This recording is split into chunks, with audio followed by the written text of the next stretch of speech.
اللہ کے ذکر سے, اللہ کی عبادت سے غافل ہو جاتا ہے. اور اللہ نے کہا کہ اگر کوئی ان کے پیچھے پڑ کر کے اللہ کے ذکر سے, اللہ کی عبادت سے غافل ہوا تو سمجھیے کہ یہی لوگ خسارہ اور نقصان اٹھانے والے ہیں.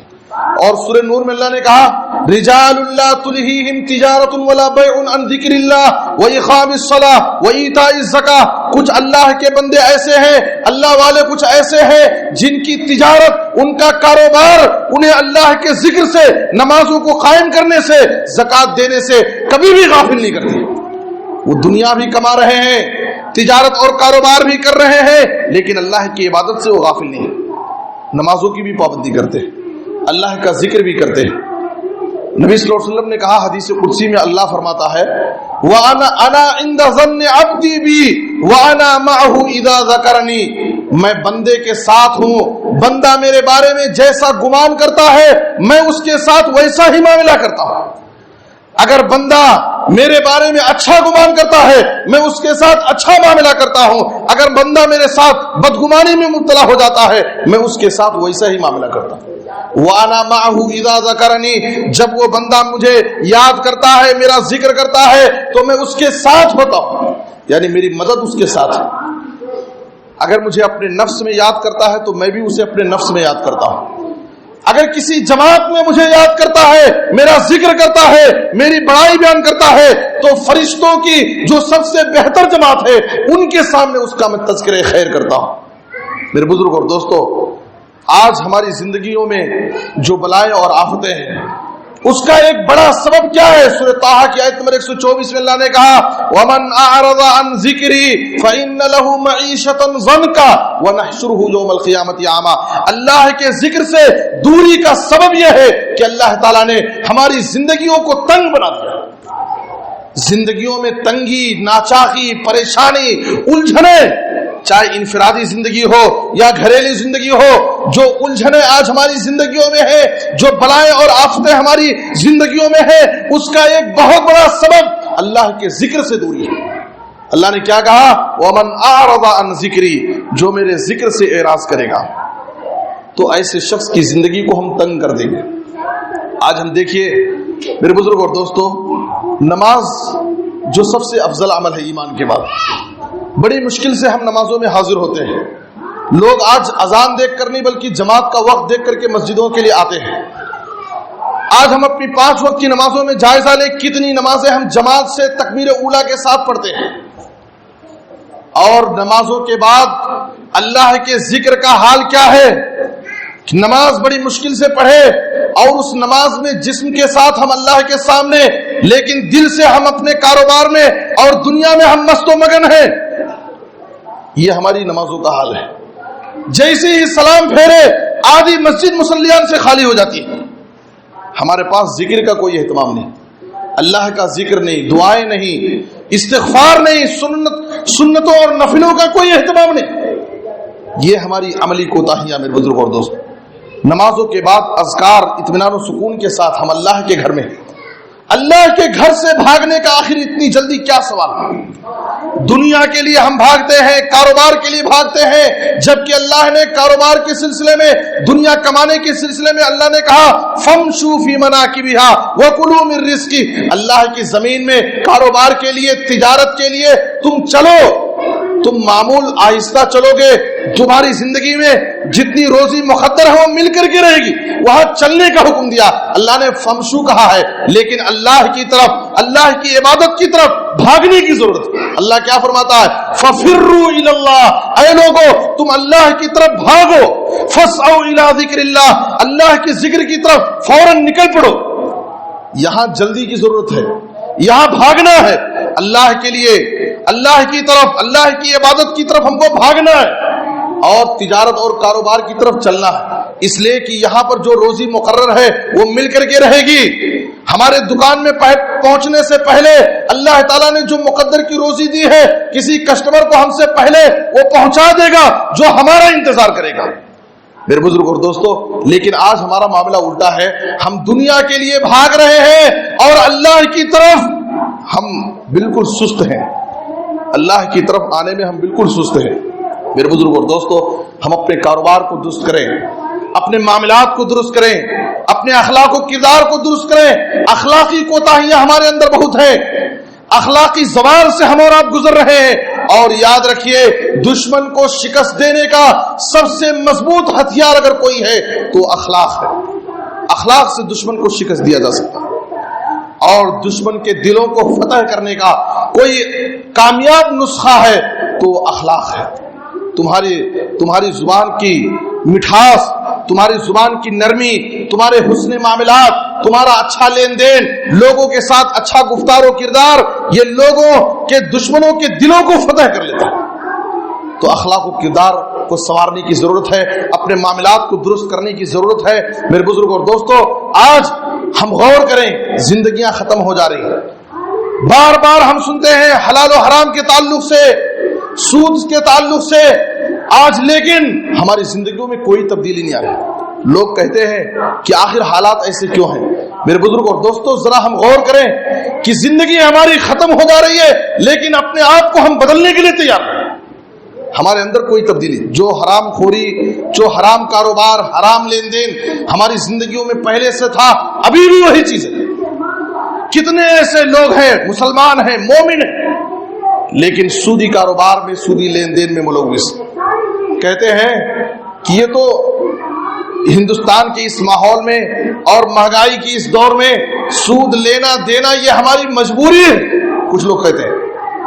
اور کچھ لوگ کہتے ہیں کہ یہ تو بزنس کی ایک شکل ہے، یہ بھی ایک قسم کا بزنس ہے۔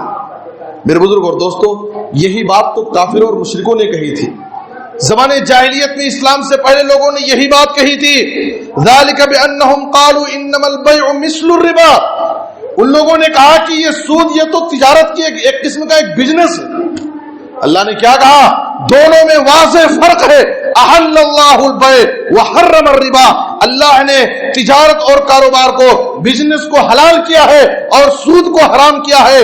دوسرا فرق یہ ہے، یمحق اللہ الربا ویربی الصدقات، اللہ تعالی صدقہ اور خیرات کو بڑھاتا ہے اور سود کو گھٹاتا ہے۔